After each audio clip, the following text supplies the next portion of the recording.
حکومت نے army act ترمیمی بل قومی اسمبلی میں پیش کر دیا۔ اسپیکر اسد کیسر کی زیر صدارت قومی اسمبلی کا اجلاس ہوا۔ وزیر دفاع پرویز خٹک نے آرمی ترمیمی ایکٹ بل 2020، پاکستان ایئر فورس ترمیمی ایکٹ 2020 اور پاکستان بحریہ ترمیمی ایکٹ 2020 قومی اسمبلی میں پیش کر دیے۔ بل پیش کیے جانے کے بعد قومی اسمبلی کا اجلاس کل 11 بجے تک ملتوی کر دیا گیا۔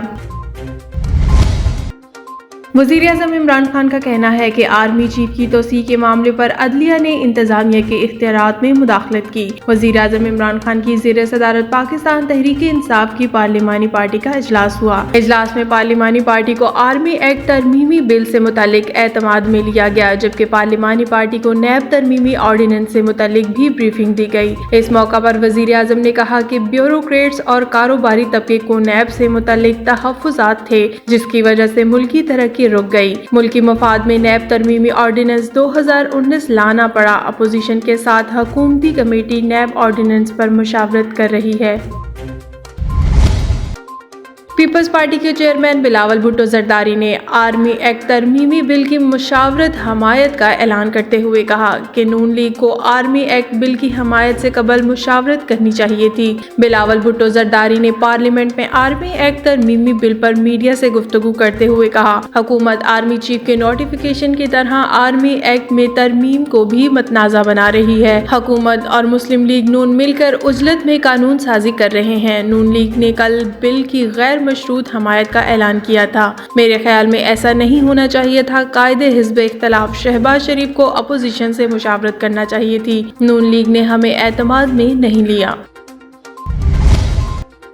بغداد ایئرپورٹ پر امریکی راکٹ حملے، ایرانی جنرل قاسم سلیمانی سمیت 8 افراد ہلاک۔ غیر ملکی خبر رساں ادارے کے مطابق عراق کے دارالحکومت بغداد کے ایئرپورٹ پر امریکہ کی جانب سے راکٹ حملے کیے گئے، جس کے نتیجے میں ایرانی جنرل قاسم سلیمانی سمیت 8 افراد ہلاک ہو گئے۔ راکٹ حملے میں ایرانی حمایت یافتہ ملیشیا پاپولر موبلائزیشن فورس کے ڈپٹی کمانڈر ابو مہدی المہندس بھی ہلاک ہوئے۔ جنوبی وزیرستان میں 2 گروپوں میں فائرنگ سے 5 افراد ہلاک، 2 شدید زخمی ہو گئے۔ اعظم وارثہ کے علاقے میں 2 فرقین کے درمیان زمینی تنازع شدت اختیار کر گیا۔ دونوں گروہوں کے درمیان فائرنگ کا تبادلہ ہوا، جس میں 5 افراد جاں بحق جبکہ 2 شدید زخمی ہو گئے۔